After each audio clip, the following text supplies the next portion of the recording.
Can they see us? I'm going to turn the camera on over there.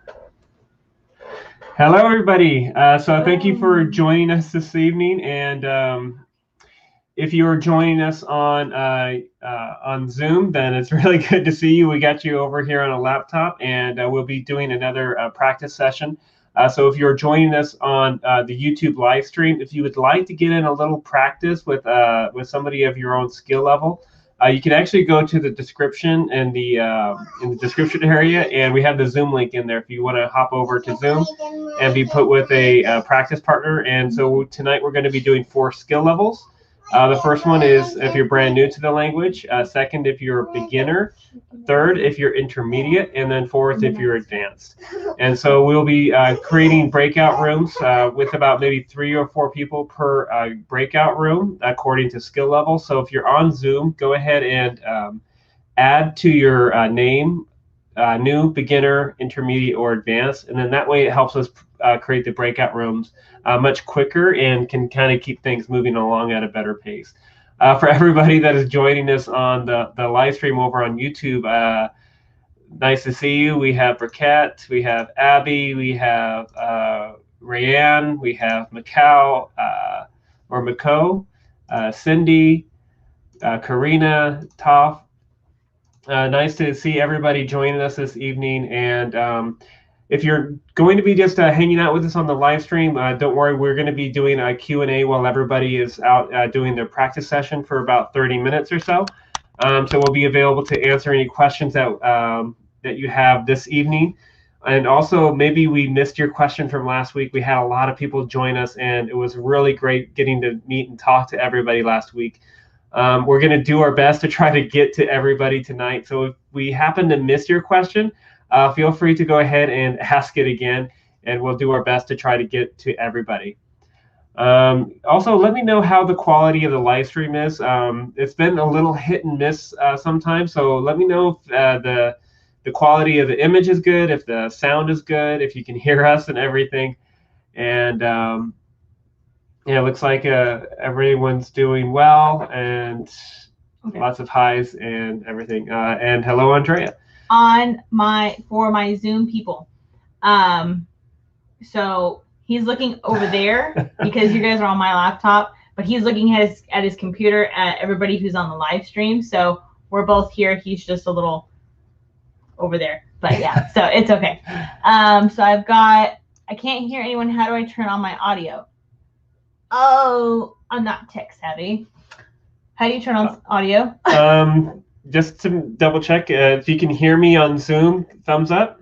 Thumbs up if you can hear us on Zoom. Woo! Okay, so it might just be a technical issue. Well, that's what they said. How do I turn my audio on? It could be as simple as your speakers, or you can go into your audio settings on your computer and change your output for your speakers.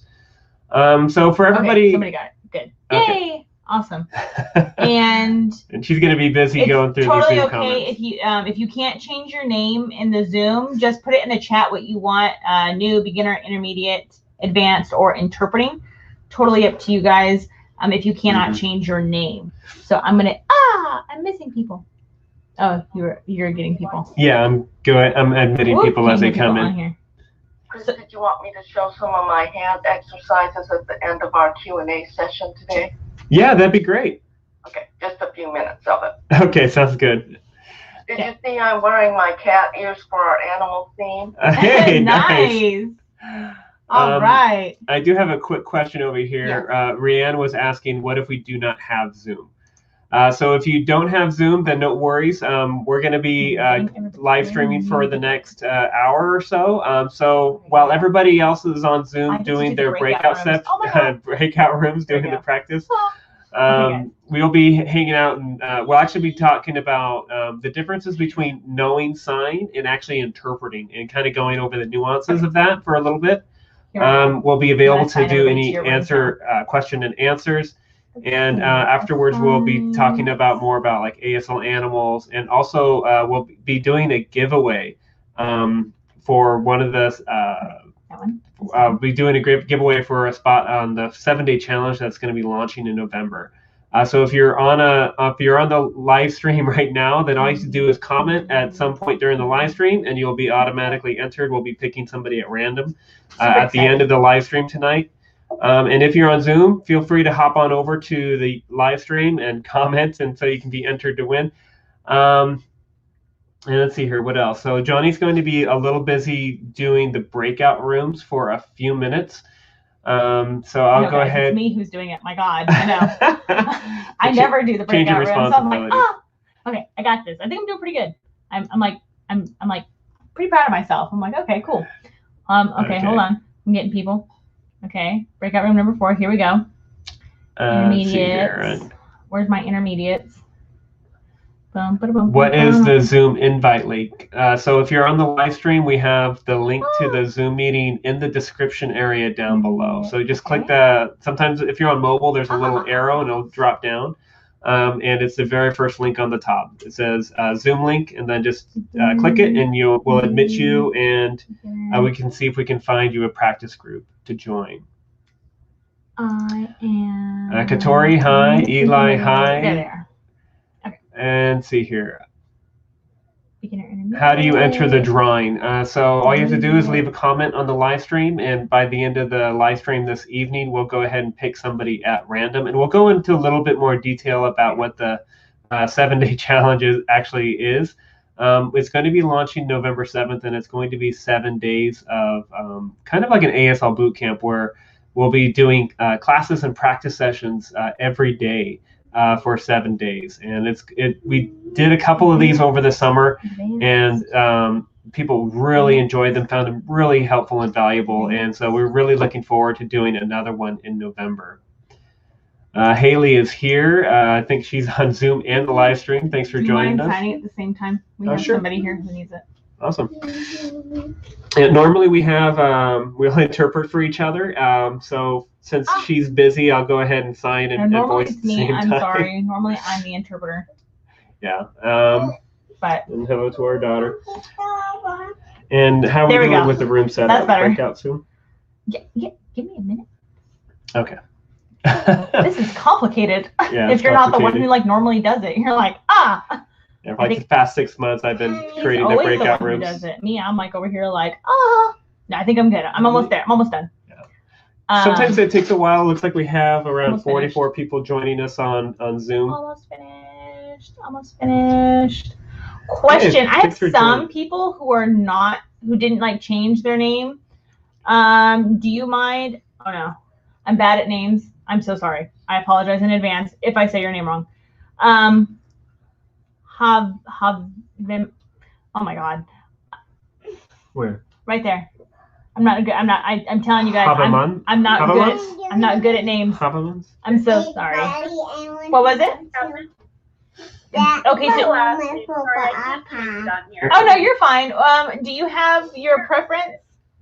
Intermediate. Please. Intermediate. Got it. Okay. Okay. Okay. So intermediate. There we go. Almost finished. Okay.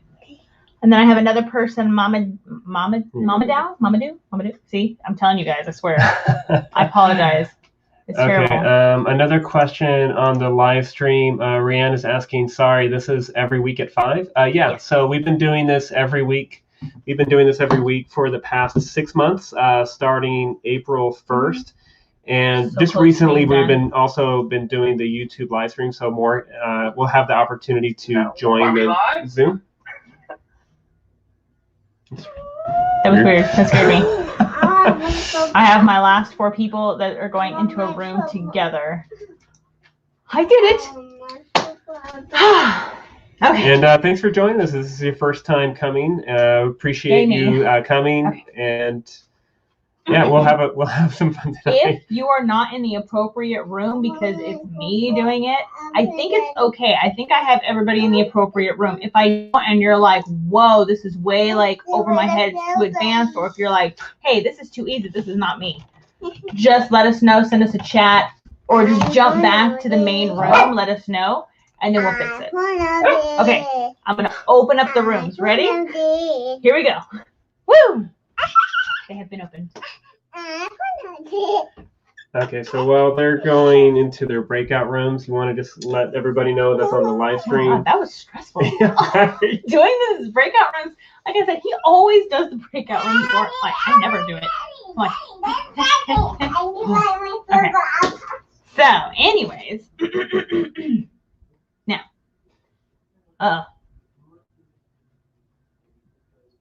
okay. So, Okay. What did you want me to say? I wasn't listening. Wow, that was rude. Huh. So earlier I was just telling everybody that while they're doing their breakout rooms, they're doing their practice sessions, that you can maybe just discuss about the differences between knowing sign and knowing how to interpret and what the differences are. Okay. Then do me a favor and switch spots with me. Sure. He can have control over the Zoom rooms and all that fun stuff, not me. Okay. Okay. And then I think she needs to be put into a room. Deanne. Okay. So the difference between interpreting versus signing. A lot of times, and I've gotten this a lot, where people say, oh, hey, you know how to sign. That means you can interpret, right? Not necessarily. Mainly because I always give this example. I know how to drive a car, but that doesn't mean I'm a mechanic. That's two totally different things. They're both related. They're both, it has to do with engines, parts, cars, everything. But it's not the same thing. Just because I can do one doesn't automatically assume I can do the other. The same when it comes to interpreting. Deanne, would you like to be put with this practice group? I can sign conversations. Oh, yeah. But does that mean I can interpret? Not always. I am a certified professional interpreter. So there is a difference in doing it. I had a friend who was interpreting for a friend of theirs who's deaf. And for the first time, and she came up to me and was like, oh, that is not the same as just talking with somebody. And I'm like, no, it's not. And mainly because as an interpreter, our job is to take in information, translate and process this information, and then put it back out in a way that our client understands. And you have to be able to adapt and change on the fly, because maybe I'm very strict ASL, but my client's more PSE, more English.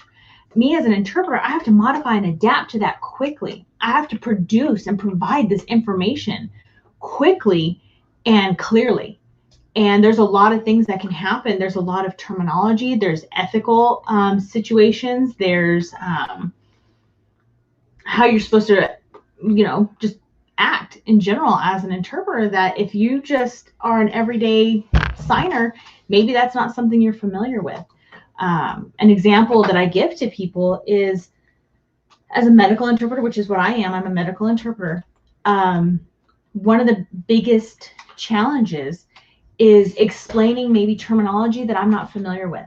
So if I'm assigned to a job and I'm not familiar with the terminology that's being talked about, as an interpreter, I'm trained to know how to expand and change and improvise and make it very clear for my client, or to stop and ask for additional information. Ask the doctor, do you mind explaining that? And then I can then begin to break down my signing and break down what the doctor is saying, so I can better explain it to my client. Because when you interpret medical, there's no room for error. You can't make a mistake, because that's somebody's life. And, if you mess up on medication, if you mess up on allergies, the smallest things, medical history, that can affect somebody's life, and there's no room for error there. So as an interpreter, you're trained on how to provide information, produce information. Your receptive skills have to be on par, because you can't afford to make that mistake. So there is that big difference there between interpreting and then just communicating with somebody. I enjoy interpreting. I love it. And I tell anybody, hey, if that's something you want to do, go for it. Absolutely. You can go to school for it. You can get a mentor. You can, job training. There's so many options for you to do that. Are you required to go to college and get a degree to be an interpreter? No. You don't have to go to college and get a degree for it. No. Should you? That's to each person's own discretion. I'm not here to tell you if you have to go to college or not. I'm not going to do it. But there's a lot of avenues when it comes to interpreting. And there's a lot of, I enjoy it. Education, medical, it's the best. I love it. Medical. I don't like education. Let me make that clear, because I've told people this before. I don't like educational interpreting. He is our educational interpreter. I'm not. I don't like it because I get bored really easily. Because to me, it's like the same thing. English, math, history, science, English, math, history, science. But in medical, it's always something new. There's always something new information. You're meeting new people, and it's so much fun. So I enjoy it. So I, encourage, if you want to make sign language a career and you want to pursue interpreting, absolutely, go ahead. That's like an amazing thing for you. Marie. So. Go ahead, Marie. Go ahead, Marie. And you guys turn the camera a little bit more towards Johnny. She's like a little cutout. Oh. So on the Zoom, who's here for this interpreting part too, it's on a different computer, but I was turned a little bit like in the corner. So perfect. There we go. Up here. Oh.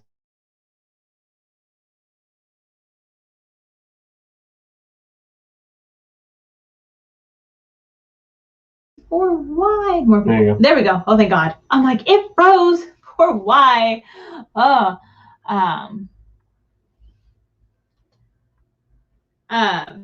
So yeah, so that's that was kind of something we wanted to talk a little bit about. I'm not going to drone on about it because there's a lot of information, and everybody knows that I'll just kind of like on things. Looks like we have some questions. Okay, question. I'm just starting to learn ASL, and people say I'm too old. Might be dumb, but you can't be too old to start, can you? Absolutely not. No, if you can be any age and learn sign language. Okay, and members of my family might be on here tonight, and I'm about to throw people under the bus. Here we go. Sorry, Mom. Sorry, Dad. Sorry, my mother and father-in-law. I'm going to throw you guys under the bus hard. So my parents, which way? Oh, my parents and his parents are the same age. And when they first started learning sign language, they were in their 50s. They were in their 50s when they first started learning. We all started learning at this exact same time. And they were upset because we were a lot faster. We learned it a lot faster than they did. And they said that maybe I'm too old. No, everybody learns differently. And of course, younger people are going to learn faster than older people. That's just how it goes. But it doesn't mean that you're not capable of learning. Anybody is capable of learning. And this language in particular is a fun language to learn, because you don't have to learn to read it, like all the other languages in the world. You don't have to learn to write it. You just have to learn to watch and produce. So there's a lot of flexibility in sign language. And I'll tell you, depending on where you learn, how you learn, there's a lot of varying opinions on it. And I say that because if you learn in college, they're very strict, because they have to follow a certain criteria, like a lesson plan. They have to follow it. And so the things that they might tell you, like you have to sign it this way, isn't what you would find in the real world, because there's such a variety of ways people sign. Not all deaf sign the same way. So depending on how you choose to go about learning, you'll learn different ways, but you can learn. So there's not anything. I don't want you to think that, oh, I'm too old or I'm not skilled enough. No, anybody can learn. I encourage you to. Now, both my parents and his parents are fluent in the language. My dad's actually hard of hearing, but he learned sign language obviously later in life. And that was because the doctor told him that he would eventually be completely deaf. He's like creeping up on that. him. He wears hearing aids, but he does he is creeping up on that. And now he is fluent in the language. And it's funny when the doctor apologized to him and said, I'm so sorry, your hearing's getting worse. You're eventually going to be deaf. My dad's like, why are you sorry? And I'm like, well, because you can't hear. My dad goes, I'm fine. I know sign. I don't need to hear. So my dad had like a really good attitude. Like he was real positive about it. And anybody can learn. And is it going to be challenging? Yes. Are you going to hit plateaus? Absolutely. But that's all part of the learning process. So I don't want you to feel like maybe I'm not getting this as fast as I should. No, you're fine. Everybody learns at a different pace. It might take longer for some people, but you can learn this language. How long did father take to learn? My parents have been involved in sign language 10 years, and he was fluent about 5 years ago. So for my dad, it took about 5 years for him to be like really fluent and like understand like his receptive skills. It took a little longer for him. My mom actually picked it up faster. His dad like picked it up real quick, and his mom also picked it up, pretty quick. Question. I have ADD and have been trying to learn ASL but can't stay focused. Any tips? Okay, so yeah, a lot of times what happens is we have to make it fun for ourselves. Otherwise we get bored. Like some people can learn sign language from a book. Other people can't. Me cannot do it. I'm a visual learner. I want to see it. I want to see you produce it. Like, come on, let's do this. So a book might not be for you. Flashcards, because there's flashcards, might not be for you. Might not be the ideal way for you to learn, but making it fun.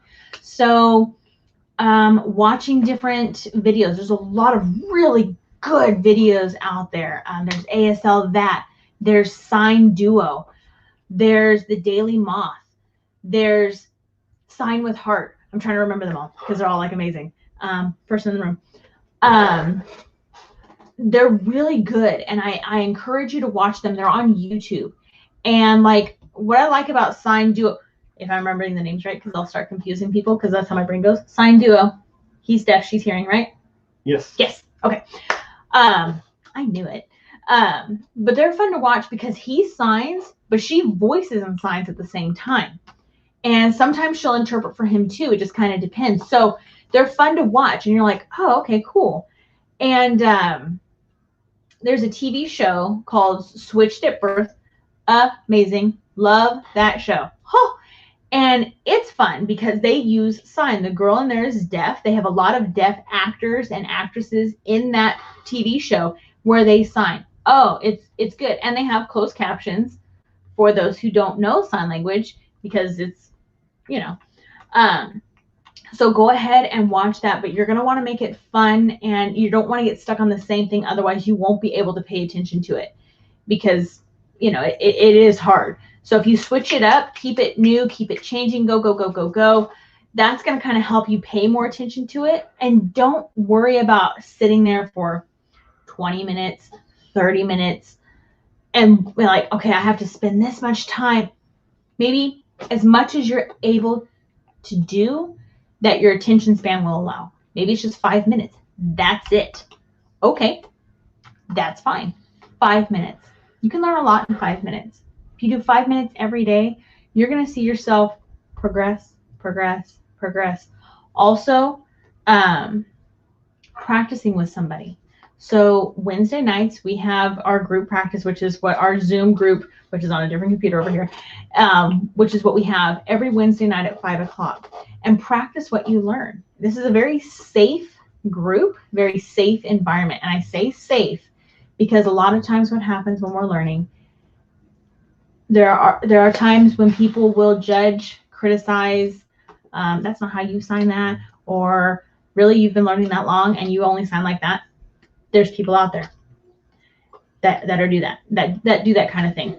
I don't allow it in this group. I don't, because for me, this has to be a very positive learning experience. It has to be a very positive group, supportive. encouraging, upbuilding, because this is a beautiful language. And this is something that anybody can do. So this is a very safe group to be in because they know that that kind of thing isn't tolerated. And everybody who's in this group is amazing. We've been doing our Wednesday night practice groups since April, since COVID happened. And once that kicked off and like people couldn't practice, colleges were closed, and it was like, oh, deaf events were like not happening anymore. We started doing this. So it was a place for people to come and practice what they know, and they can help progress in the language. We've kept it going, and it's been great. We have between 30 and 50 people every Wednesday night, and they're an amazing group of people. I love them. They're so nice. They're so supportive, and a variety of different levels too. So that's kind of my advice. I know that was kind of a lot of information I just like dumped on you, but that's kind of my advice for that. Really easy one. What is cat and dog? Oh, so the sign for cat is like the whiskers, cat, like you're like, cat. And dog's kind of fun because it's, if you do it the proper way, and I say proper and I'll explain it in a minute. The proper way, you slap your leg, snap your finger, dog. The quick way to do that, which is the way most people do it, is they just sign it, dog. It's short for DOG.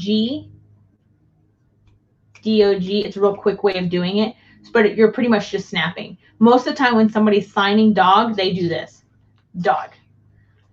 Not a problem. Also, just a couple other variations of like cat. There's one-handed, two-handed, oh, yeah, two-handed. And then there's this one. And one-handed. True. So there's Sorry. from both sides, there's like multiple variations. Yeah. Some will just like use the same one over and over again. And when you're, especially like when you're practicing with others online, it can be a little difficult because of the different regions. So like some areas will sign something like one way, like here where we live, most of the deaf in our area will sign pizza like this. Yeah. Pizza. Whereas other areas tend to sign it like pizza, double Z, or double Z-A. Pizza. I think it's a couple other ways. And I was like, what? It was crazy. I'm trying to read. 8 p.m. East Coast time. Yes. I love your signing and talking. It's helpful. Plus, you sign very clearly. Oh, thank you. You know, that's a skill that we acquired over time. Called Simcom. It's hard to do in the beginning because it's two different languages at the same time, and your brain is trying to process both simultaneously. So, my daughter. I don't know, maybe. So it's a skill that is acquired over time. It's fun to do. Yes, Chris is also an interpreter. He's our educational interpreter for the company that we work for. He's one of our educational interpreters. Let's see here. Let's see. Your sign duo go too fast for me, so I turn on captions. But as practice, I'll turn the captions off and try to understand them. That's a really great strategy. And one of the things that I recommend to a lot of people that are just learning sign language is if you find some sign language content, it could be like the Daily Moth where they're doing like the news report for the day, or it could be Sign Duo. Signed with Heart has captions, and like Switch with at Birth, TV series that also has sign language with closed captions is don't do a long clip, but maybe do like a minute and watch it without captions first and try to get as much as you can. And then go back and watch it with captions, and that way you're kind of filling in the content and getting the context of what was signing or what was being signed. And then go back a third time, turn the captions off, and see how much you can get. And this really trains your brain in order to try to recognize patterns and signs. And, you know, it's a 3-step process that can take a little... Oh. We can't see Johnny's sign and there you go. Sorry. Thank you. We had this set up a certain way just before we went live. I was trying to get my phone to be the camera because the webcam we have will like lose focus and it's not the greatest of quality. And I found a really cool workaround to use a phone. But we had sound issues, so we had to switch everything up right before we started. So the laptop's like over here with Zoom, and we have the live stream going on over here. Maybe one of these days we'll show you what it looks like on our end. But anyways, yeah, the 3 steps. So without captions, with captions, and without captions.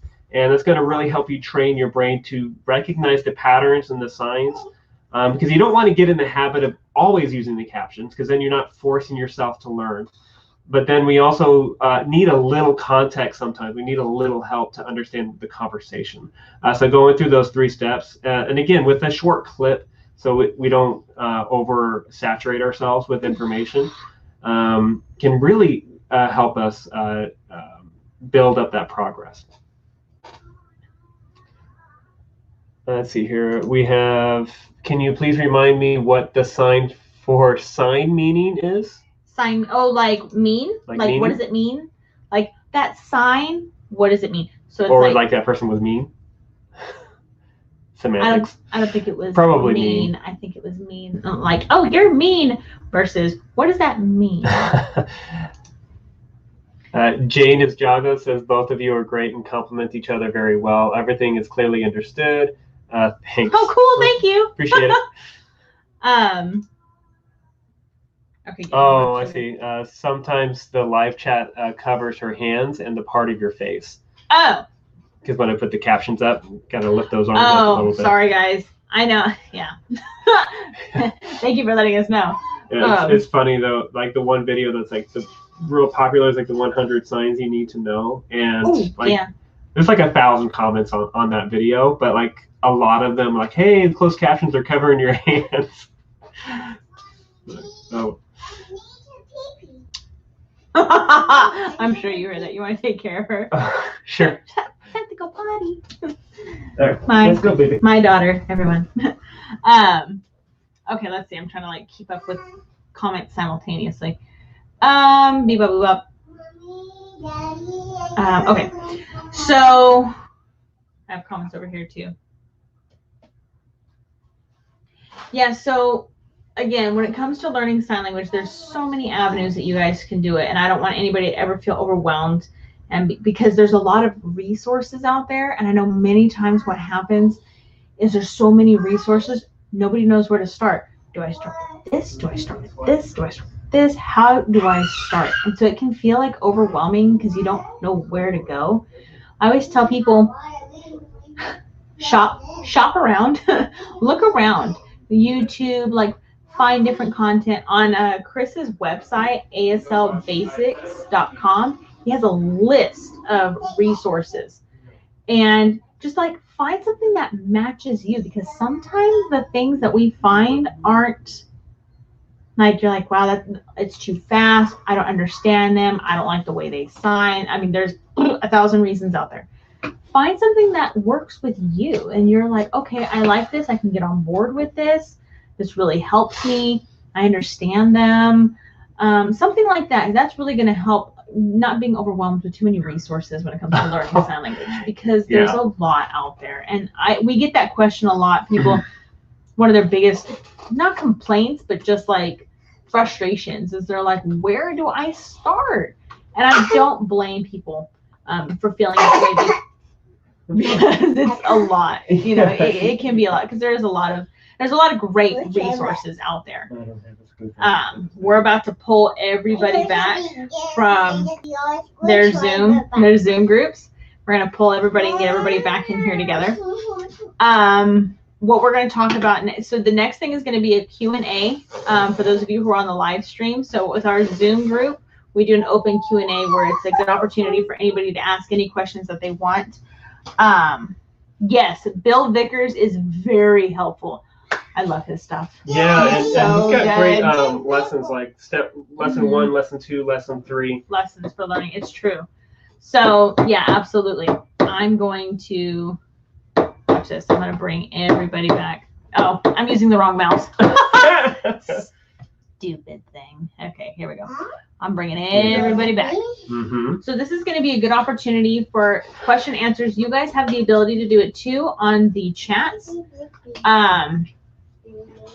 There is a delay between these two things. I can't see those. So just letting you know. I can't see those because the laptop's in the way. I'm going to do those. There we go. I can see you. I can see you now. All right. Yeah. He is totally silent when Bill Vickers, when he does his stuff. That's true. Mhm. So, okay. Bringing everybody back. Oh no, my blippy. Just like that. Boop, there you go. I fixed it. Andre, I'm just here for the vocab. Heck yeah. You know what? Vocabs. Yeah, absolutely. Does speed matter when fingerspelling, or does speed matter at all when signing? And I have mastered numbers 1 through 100 in ASL. I'm working on colors. That one. Over here? No, right there. On this one? Yeah. I'm working on colors. Now I can't see you. Sorry. Go ahead. And... I'm working on colors now and grammar. Okay, so I love that question. I love that question. Does speed matter when it comes to fingerspelling? Absolutely not. Oops. Sorry. Absolutely not. And I'm going to tell you what happens. This happens a lot. A lot of times people say speed means skill. That's false. That is wrong on so many levels. Speed does not equal skill. Clarity is what's important. I can fingerspell. I've been involved in sign language a very long time. I can fingerspell lightning fast, but that doesn't mean you understood it. What matters is that I'm clear in my fingerspelling. Now, I know somebody, he is amazing. He fingerspells quickly, but he's so clear. And it's amazing. But no, what's the most important is that you're clear. Speed comes with time. Speed is not something that's like, oh, unless you sign fast, you lack skill. No way. Skill is clarity.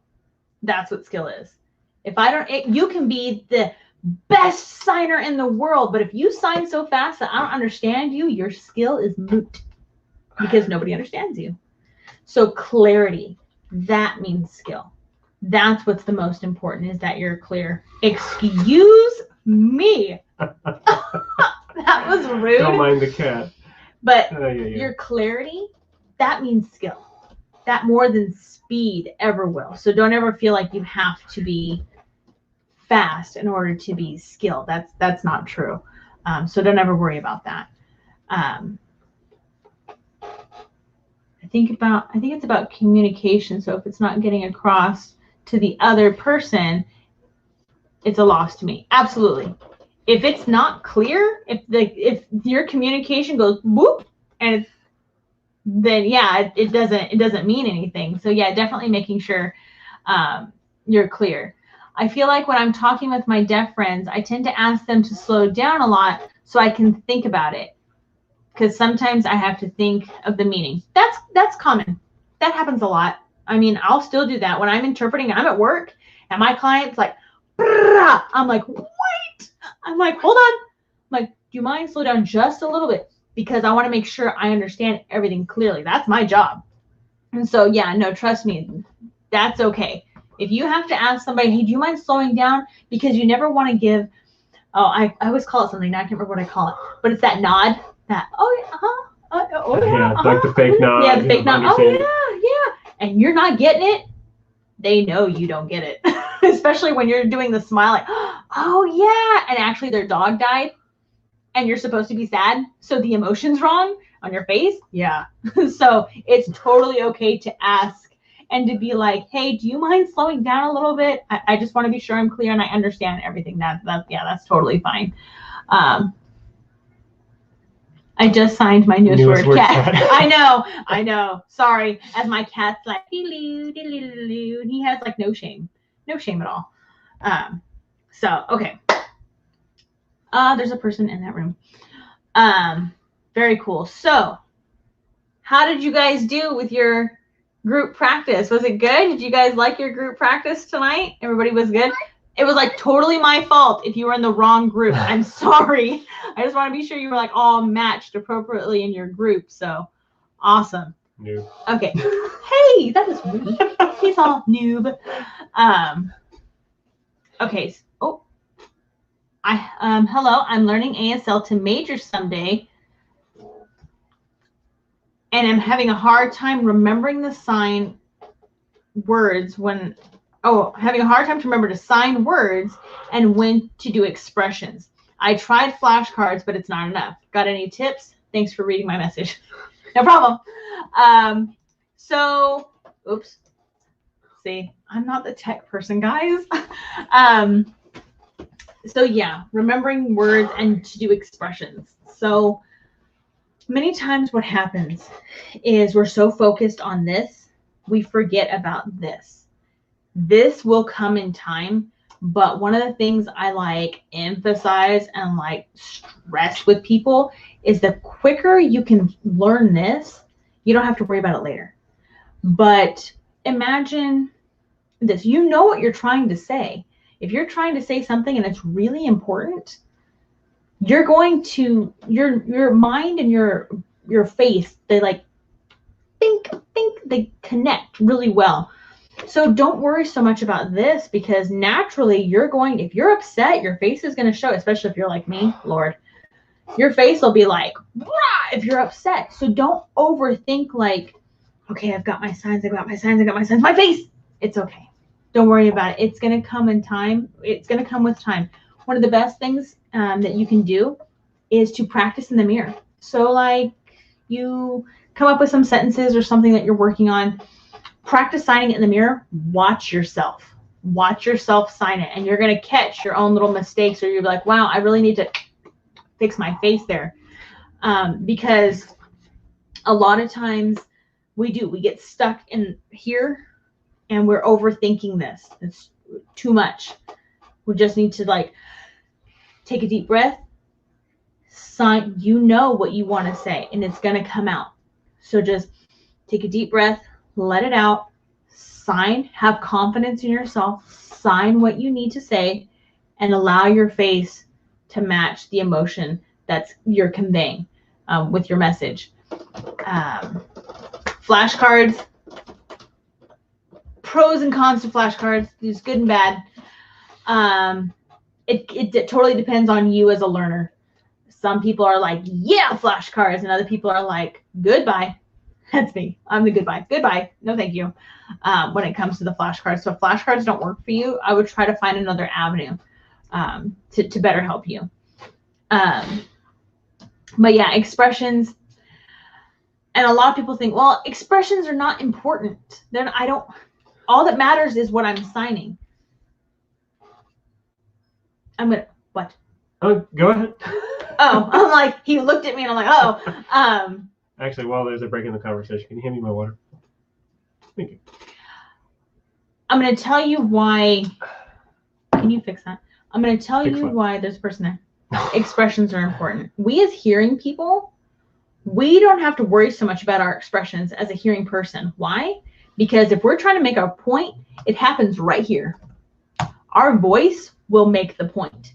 My tone will make the point. It's going to be very obvious if I'm happy to talk to you, if I'm nervous, or if I am mad. My voice will do that for me. But for deaf people, that's not the case. Their pitch, their tone happens right here. So for them, their words, their signs are supported by their pitch, their tone, which is right here. So when we're communicating with them, the best thing for us to do is to think about them in that way. Like, I want them to understand me, right? Well, I want to make sure that my point is clear, right? Then I have to use my tone to support my words. And that's like one of the best ways you can communicate with a deaf person, because if I was monotone in the way I signed, it's really hard for me to do it. He could probably do it better, so I'm going to let him do it. Wait, monotone for what? Oh. Well, you have no expression. So if I'm just going to sign, and I could be super happy, but my face isn't showing it, and I'm like, hey guys, welcome to our, live stream. This is so exciting. Watching him, there's nothing exciting about what I just said. It's like, you look like you're in pain. You're just like you're suffering. It's like, it's sad, And the point's not being made. It's just like, it's painful to watch, and you're like, oh, I feel uncomfortable, and I don't really want to look at you anymore. So I'm just okay. But when we use our face, and so if I change it and say, Hey, hi guys. It's so good to see you guys. Welcome to our live stream. It's so exciting for you all to be here. It's more natural. And you're like, oh yeah, you get all hyped up too. You're like, heck yeah, let's do this, you know, because it's in your tone.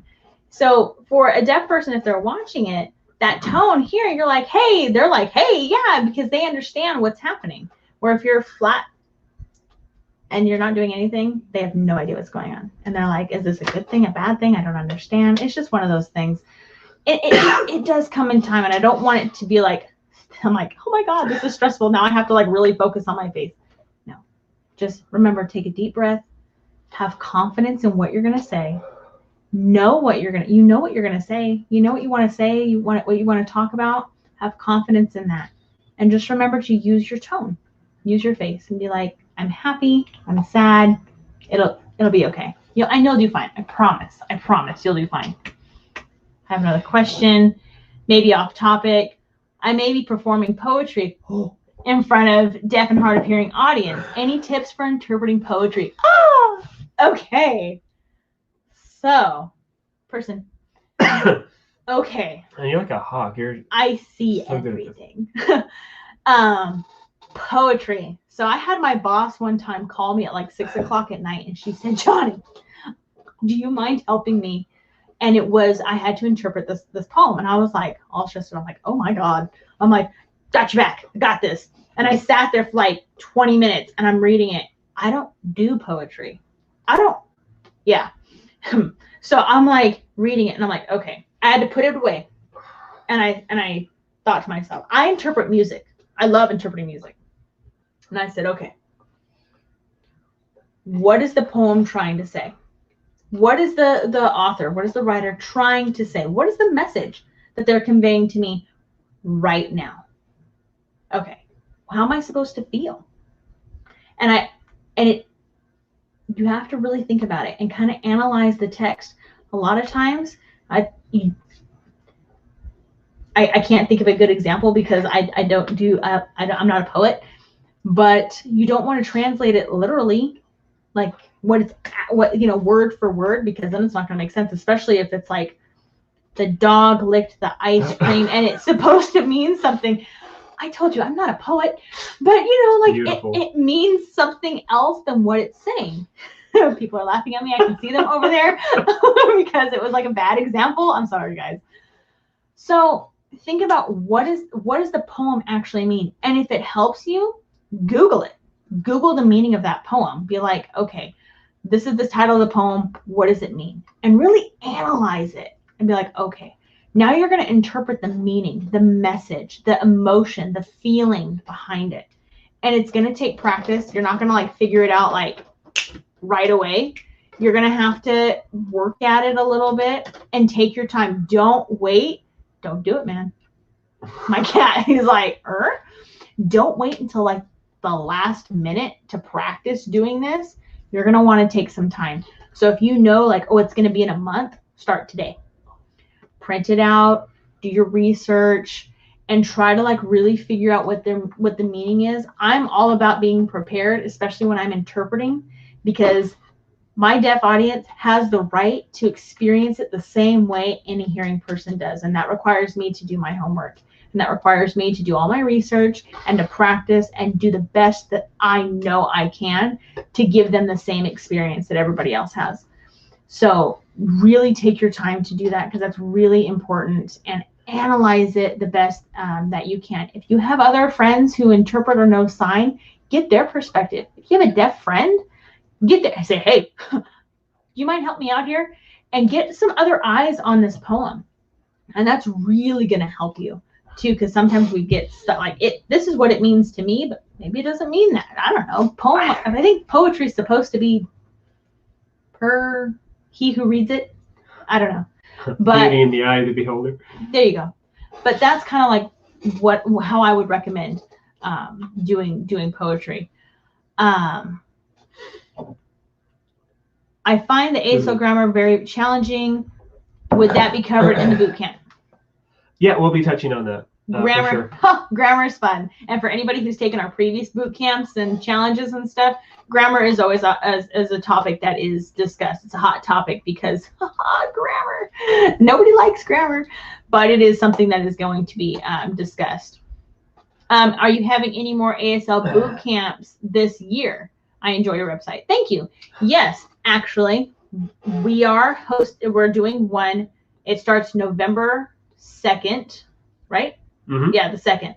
So registration is happening now, and it's called the 7-day challenge.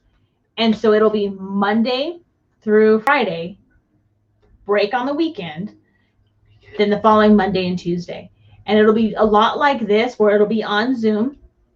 Or are you doing it live streams like this too? Both, yeah. But Okay. only the ones that will register will be able to Access join it and through the link. Okay. So, and it'll be where you guys are going to have your practice sessions if you're on Zoom. If you're not on Zoom, then for those who are on the live stream, we're going to have a Q&A discussion. And then afterwards is when he will go into what the that night's topic is going to be about: grammar, classifiers. I don't know what all he has planned because he sets up all of that. But whatever the topics are for that night, that's when we're going to discuss it. And so that's going to be, I think it starts at 5 o'clock it'll be Monday through Friday, and then the following Monday and Tuesday. But yeah, so that does start, and registration is open for it right now. And this was an announcement that we were going to make anyway, so thank you for your question. Tonight is the last night you can register for it for $69, and then it's going to go up next tomorrow. It'll go to $89. So that tonight's the last night for that. Just throwing that one out there. Going down my list. Going over here to my list.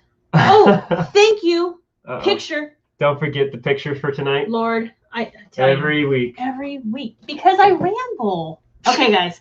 So for those, this is for our Zoom group. For those who want to be in the picture, hey, for those who don't want to be in the picture, you can cover your face, bow out, do whatever you want to do. So you can do that because I'm really not that tech savvy. So okay, let's see 2 here. seconds, maybe. Here we go. Ready, guys? I think I have to hit the function button on this. Oh, God. Okay, here we go. Ready? Can I do it one-handed? Oh, it's going to be a reach. 1, 2, 3. Like, if you cover my face with your hand, I'm going to be so mad at you. Okay. Anyways. Okay. I'm going down my list. Yeah. Thanks for all the questions. We really appreciate it. I really appreciate your questions. I love everybody's questions. How do you know if you're communicating the right level of emotion? Happy, contented versus way ecstatic versus friendly, welcoming, shades of facial expressions to convey tone and pitch. So okay. So for me, finding the right pitch sometimes can be challenging because I'm an extrovert. So I'm one of those people who's bubbly by nature. And so sometimes I give off too much energy when I'm interpreting. That's just that's why you're a good hype man. They use me for that. They use me as an interpreter hype man at like high school rallies and stuff. Like the other interpreter's like, I don't want to do it. And I'm like, I'll do it because I love rallies. And I'm like, woo, yeah. They always call me the hype man. But anyways, so it's something to keep in the back of your mind. It's one of those things that takes practice, practicing in the mirror, really thinking about what it is that you're trying to say and the appropriate emotion that's going to match it. A lot of times the happy one, like the friendly one, is pretty simple, but some of the other ones that can be a little more complicated is when to be like really sad versus like sad and disappointed can kind of be the same face, depending on who you are. I have like an entire wardrobe of emotions that can go on my face, where some people are very limited. They like have a drawer. That's it. So a lot of your facial expressions look the same. So it's something that you have to practice. It's a skill that does take time. So you want to practice those emotions and really like think about situations and how to use those emotions too. Going down my list. I missed the entire video that has to do with... What was Joyful's question? Thank you so much for answering my question. I really needed that. Thank you. Don't ask. Sorry, I should we go back? don't remember. I answered the question. Oh, there it is. Oh, that's a majoring, yeah. for college. I'm like, I answered the question, but don't ask me what it was. I don't remember. I talk too much. And if we miss your question, feel free to go ahead and ask us again. If I miss your question, which I'm trying really hard not to. Going down my list. Okay, got that one. Oh, I missed the entire video that has to do with the animal signs. Can we watch it again? Oh, I don't understand that question. I'm sorry, I wasn't listening. They missed the entire video that has to do with animal science and asked if we can watch it again. So for the YouTube live stream, it usually takes like a day for it to process. Like if you're watching it now and you have the link, you can tap it and watch it again and rewind it. During the practice sessions, for those that were in Zoom, most of the he's walking on the computer. Go get Gizzy. So if you missed the vocabulary for the animal signs, we actually put out an entire resources page where we have various videos from like ASL Meredith, Sign Duo. I did one. I don't think we have one from Bill Vickers. I think Signed with Heart was another one. We had like 4 or 5 videos all together on a resources page. And I'll go ahead and leave a link to that. Actually, there's a link in the description if you're on YouTube. And if you're on Zoom, we can go ahead and throw that link in there for you as well if you'd like to catch up on animal signs. And if you want to know any specific animals, feel free to let us know in the comments and we can show you real quick. There's some fun ones like porcupine. Peacock. Fun animal signs. Anyway, I'm practicing right now. I muted the stream and I'm watching Chris and I can actually understand most of it. Hey, awesome. That's good. I'm here for the party, LOL, and also maybe the contest. The sentence structure is a challenge for me. I know the WH question format, but I know it is different with the nouns, pronouns, etc. I know, and that's something that he'll talk about in that workshop, in that 7-day challenge that he's gonna be doing. He'll talk a lot about that. Mercy. Hi, I'm from Puerto Rico. My question is, ASL is. Hold on. Hold on. Sorry, I'm trying to read this. So my question is ASL in English and Spanish, is it the same? So I understand what you're saying. So no. ASL, well, okay, that's not true. Let me back up. ASL is its own language. ASL is used in the United States and in other countries. Mexico uses MSL, which is Mexican Sign Language. There's a better way to say that. Ellison is Mexican Sign Language. Brazil has their own sign language. So depending on what country you're from, they use their own sign language. But in Puerto Rico, I don't know what language they use. We had some friends travel there years ago, and if I remember right, I think it was ASL. Are they ASL? I know the DR is ASL. The DR is ASL. Haiti is ASL. And I think Puerto Rico is also ASL. If somebody else knows, let me know. But yeah, so it is different. Lost Zoom videos. I see somebody signing Canadian. Oh, in Canada they use ASL too. Yeah. Mm-hmm.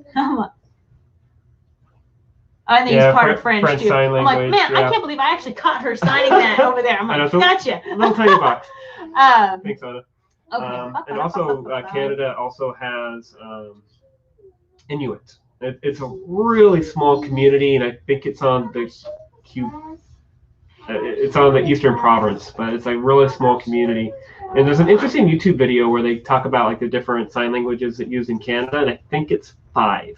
ASL, French Sign Language, and then I think they counted PSE and the Inuit and another one I forget. Somebody asked if we're teaching our daughter ASL. Yes. Mm-hmm.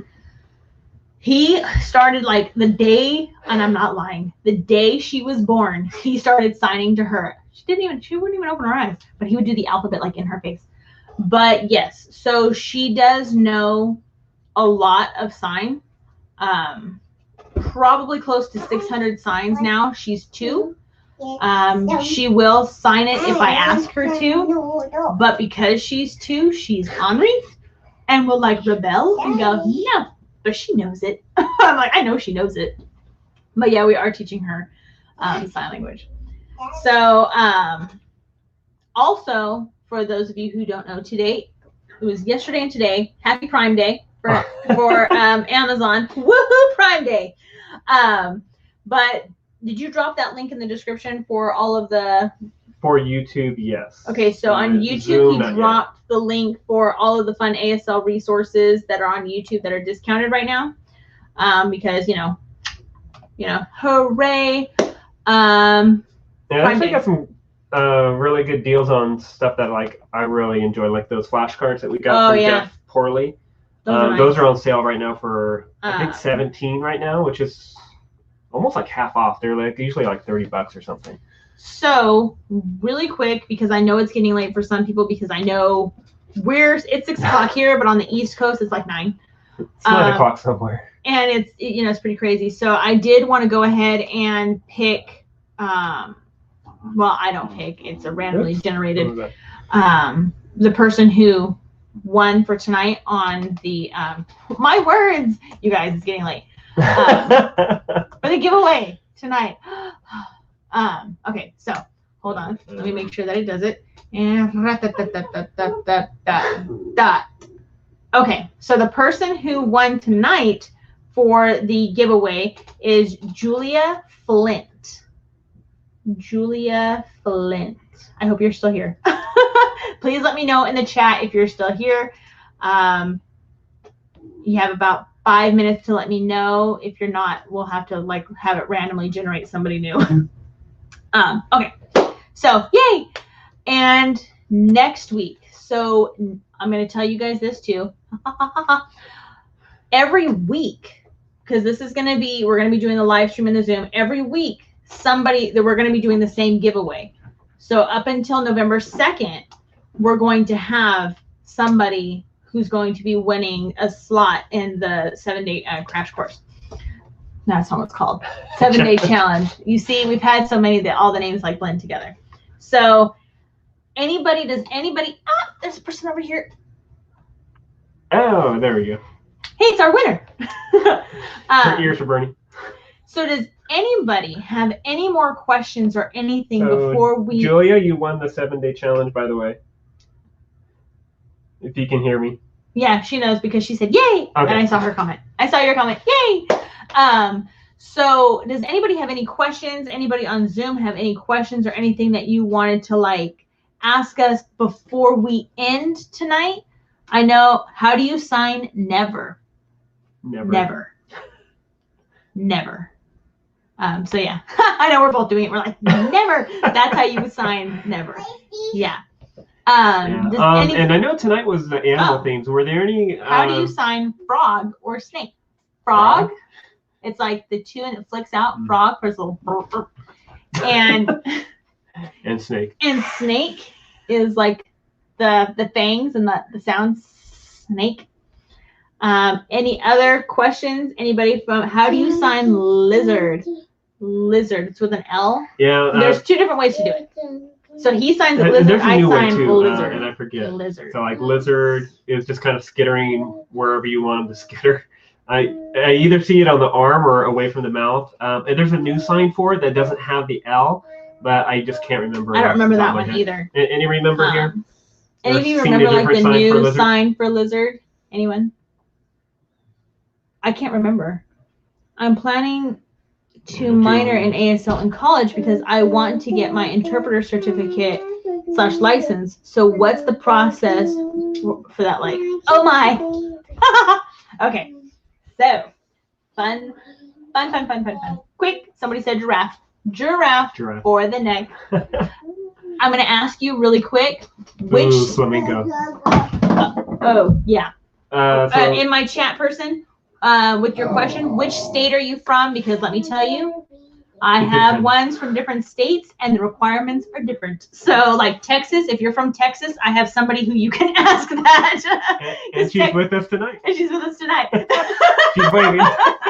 But yeah, if you're from Texas, yeah. So Virginia. Marie, did you have a question? Marie and Um, have ones from different states and the requirements are different. So like Texas, if you're from Texas, I have somebody who you can ask that. I'm hearing myself. Oh, you know what? Sorry. Hold on. Hold on, guys. For some reason, I hear myself. That's not okay. I had the live stream going on here and it's got that delay. Okay, there you are. Yes, I can hear you now. Okay, good. Technology. The sign here, Interpreter. what does this mean? Interpreter. Like this? Or like this? Yeah, it's a gun and you're sliding it over your hand. Oh, like this? Yeah. I haven't seen the sliding. This would be like tap tap would be law and slam would be against the law. Yeah, slams is illegal. Like, there's an English joke where like, what does this sign mean? And it's El Paso. So stupid. El Paso. El Paso.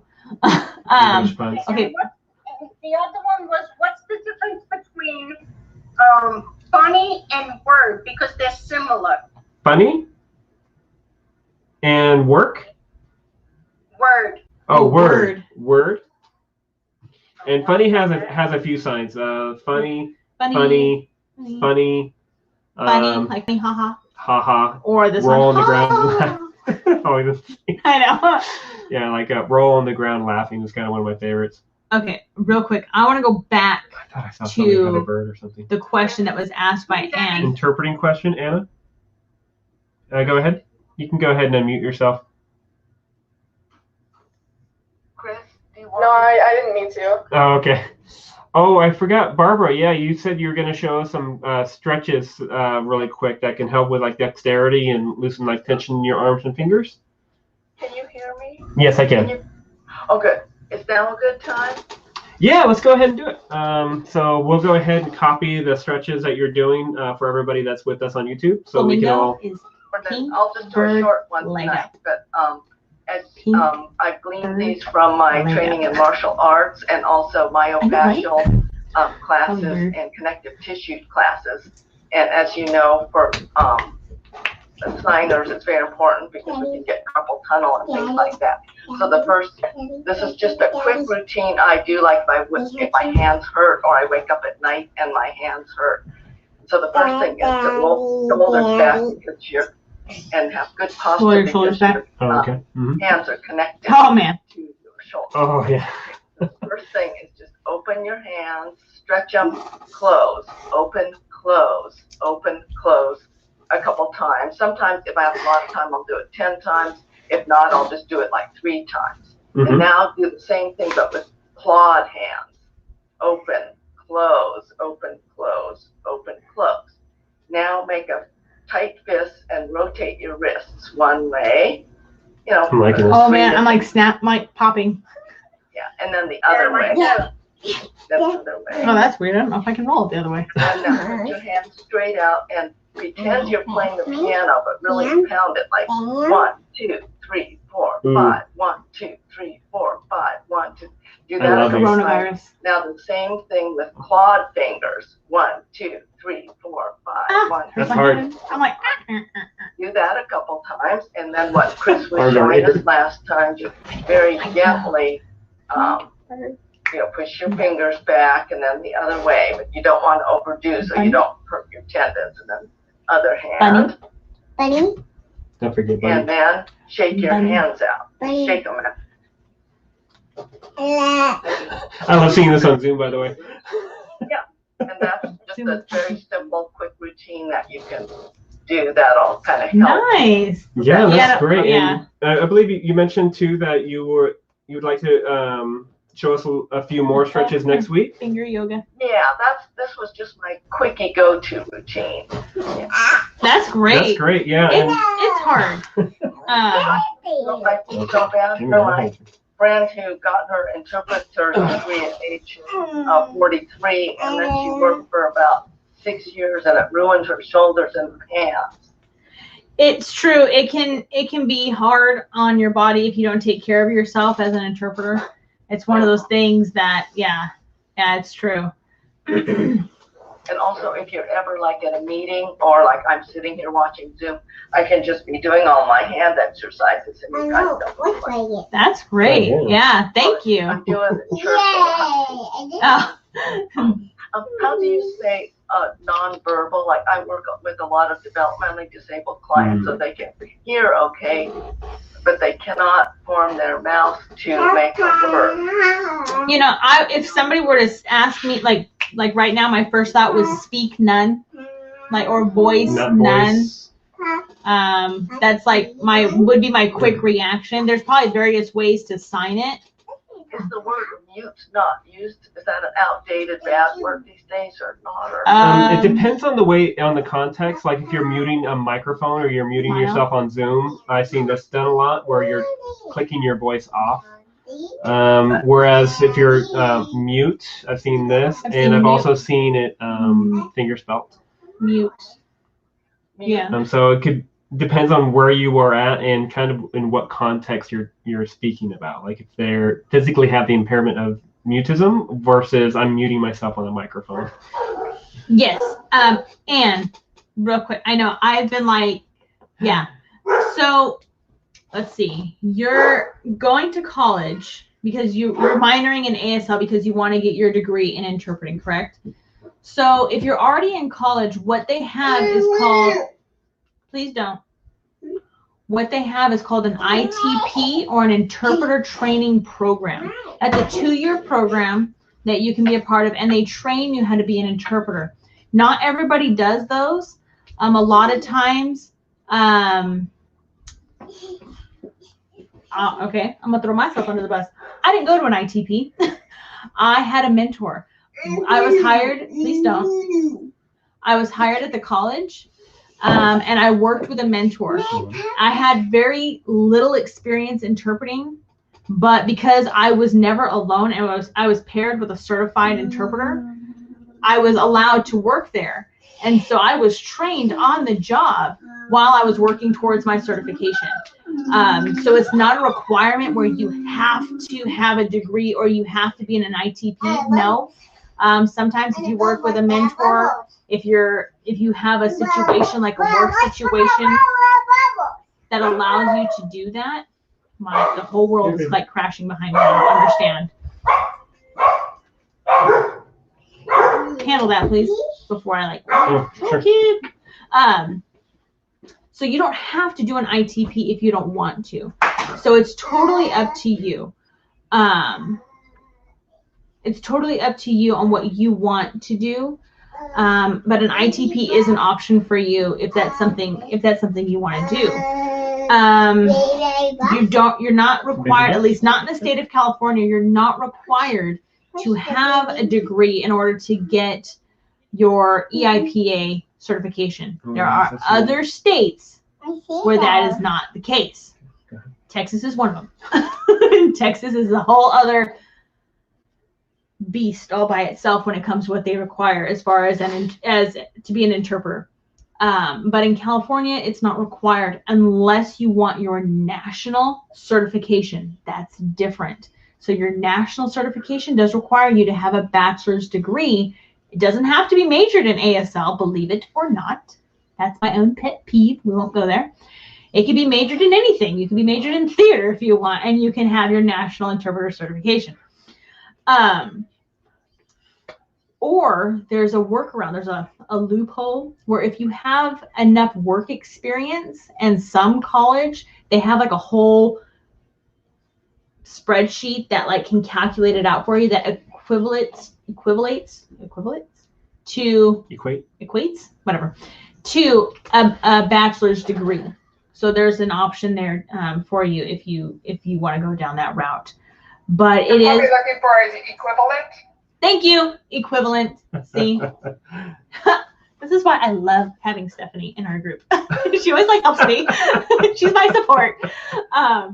But yeah, so that's an option for you. But like I said, going to college isn't in California. It's not mandatory. I don't like saying like it's not mandatory for you because your state might be different because it's Virginia. I don't believe. I've talked to some people who are from Virginia, and I don't believe they're as strict as other states, where I think it's a little more lenient as far as your options. But I do want to stress the importance of being fluent in the language before you go down that road. Before you get your first job as an interpreter, I would stress making sure you're fluent in that language, because like I was talking to some before, I don't know, we were talking with it, the live stream group, but the difference between being a signer and being an interpreter are not the same thing. Being an interpreter requires you to provide information, and mistakes are not an option. You can't afford to make mistakes as an interpreter, especially if you're a medical interpreter, because that's somebody's life. If you mess up on medications, medical history, anything like that, we as interpreters don't have the luxury of making mistakes. A lot like doctors, you don't have that luxury of making that mistake. So making sure you're fluent in that language and choosing the avenue that you want to go down, whether you want to be an educational interpreter or you want to be a medical interpreter. Medical scares people because of that liability. There's a lot of pressure there. I love medical. Me, I'm like, woo! It's fun for me. This one doesn't like medical. He's like, I'm good. Line drawn. I like education. Where's my student? And like they hang out, it's like, that's better for some. Then there, briefly say it, then there's legal. Oh, I don't touch legal because there's a lot of crazy words in there that I don't understand. And lawyers mumble. They like talk all fast and mumble. Oh no, I'm good. So there's avenues too. So picking the right avenue that best matches your personality and what you want. I won't like ramble on too long about that because I can. But yeah, just looking up the requirements for your state. If an ITP is what you want, where they'll like train you on how to be an interpreter, that's a 2-year program, then absolutely go for it. You might not know a lot about this, but I have Tourette syndrome and I have hand twitching, and my hands get really, really sore after. Do you think those exercises will help? Oh, I think that's for you, Barbara. For somebody who has Tourette's and their hands twitch a lot and their hands get sore, do you think those kinds of exercises will help, like stretching and stuff? I really don't know, because I'm just a lay person. I've done martial arts and arthritis classes, but I'm a lay person. Oh, okay. Yeah. Good for anybody. I don't think it would hurt by doing those stretches. I think, any type of stretching and things like that could be very beneficial. Absolutely. Well, if it will help, that I don't know for sure. Is it available in all colleges or only at some for interpreter training? Very good question. Not all colleges offer an ITP. In the state of California, I know 1, 2, I think only 4 colleges offer an ITP program here in California. So you kind of have to look for those in your particular area. Talk with your counselor about it. Your ASL teacher would probably know as well.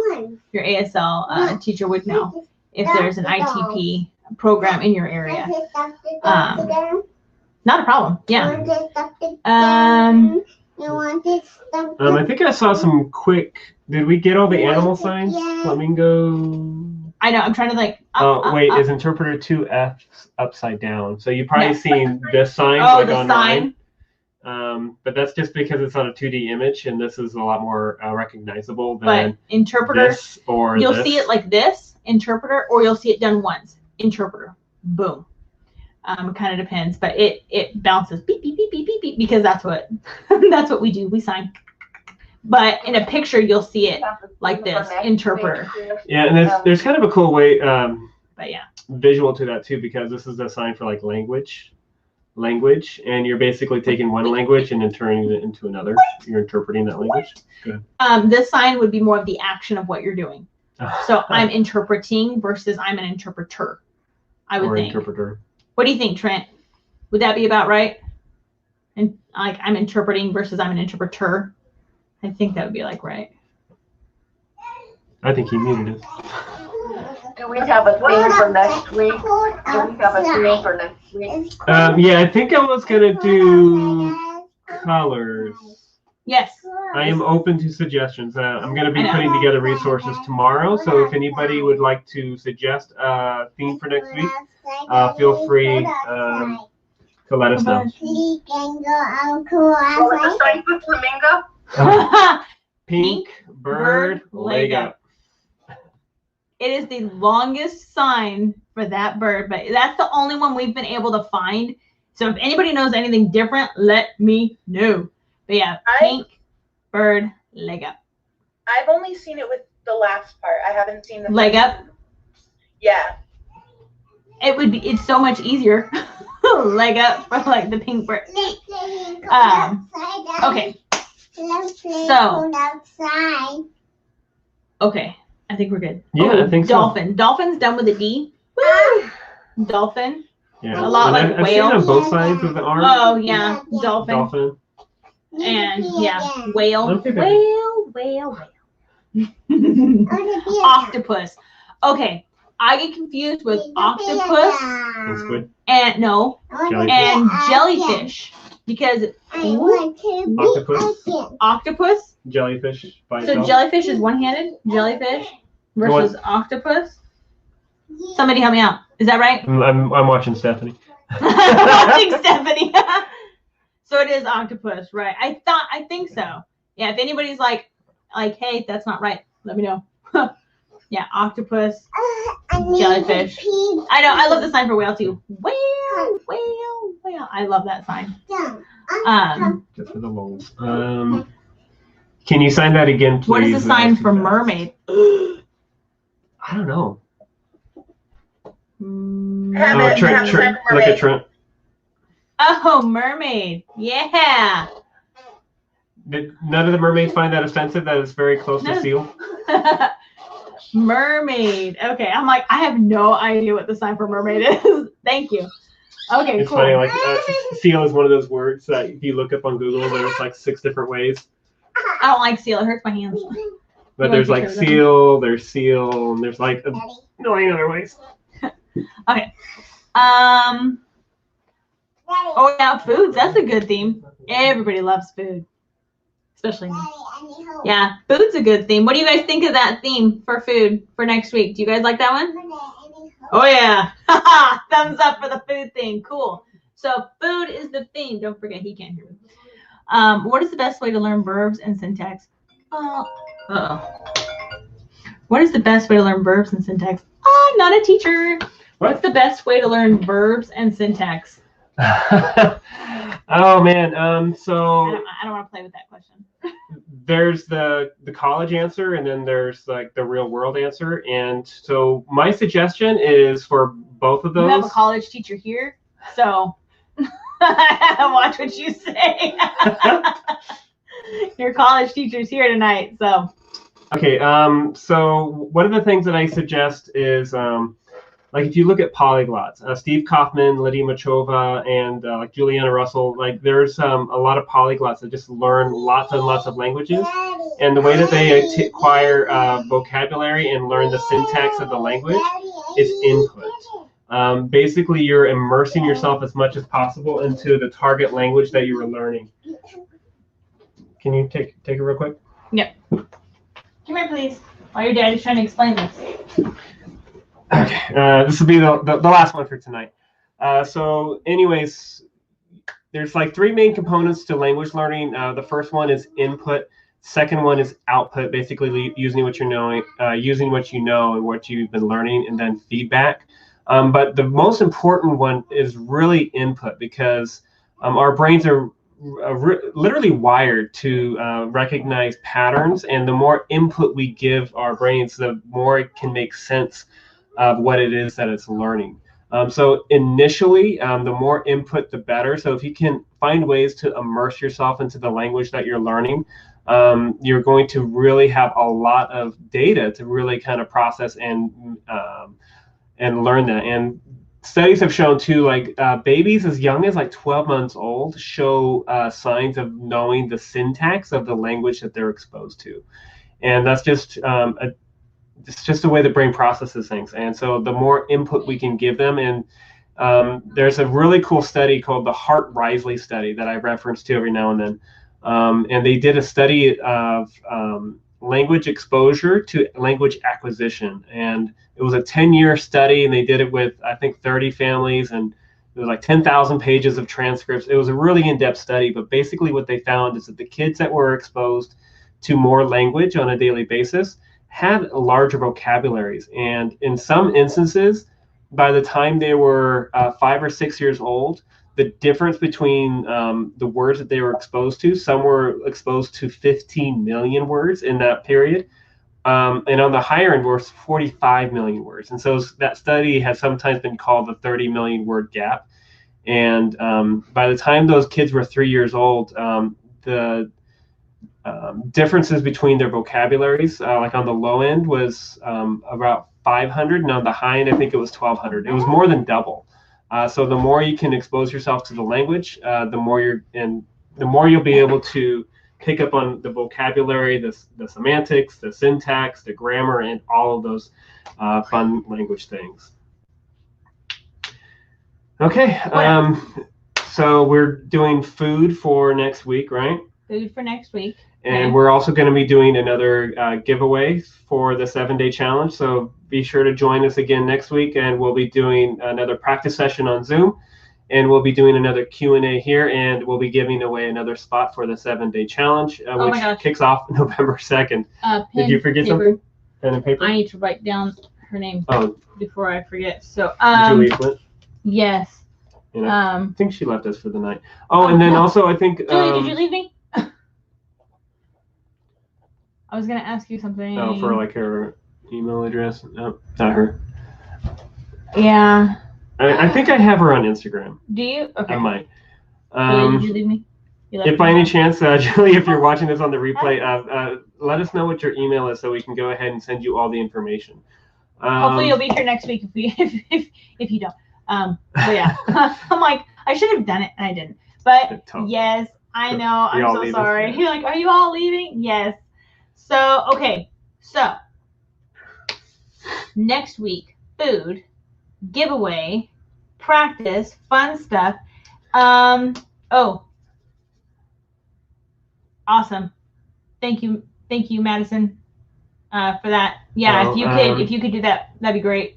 Abby was asking, she missed the announcement of who won. It was Julia Flint. Julia Flint, yeah. But yeah, Madison, if you could do that, that'd be awesome. Thank you. And then just, yeah, let us know. Okay. Hey, I just got back. Please say who. Okay, yeah, sorry. I didn't say that. My bad. Sorry, guys. Okay. So we look forward to seeing you guys next week, Wednesday, 5 p.m. Pacific and 8 p.m. Eastern. And I'm not doing anything in the middle because I'm not good at it. So, okay. All right, guys. You guys have a good night. If you need anything, feel free to reach out on Instagram, Facebook, email. And we'll see you guys next week. Bye, guys. Bye. Oh, rats. What? Julia she was in the waiting room. She was in the No. Yes. Julia, are you there? Are you still on my... Oh, she's still there. There she is.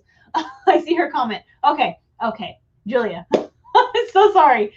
Did you end this yet? No. Oh, I'm still talking. It's still going. I'm still talking. Okay. Julia, do you mind sending Chris your email information?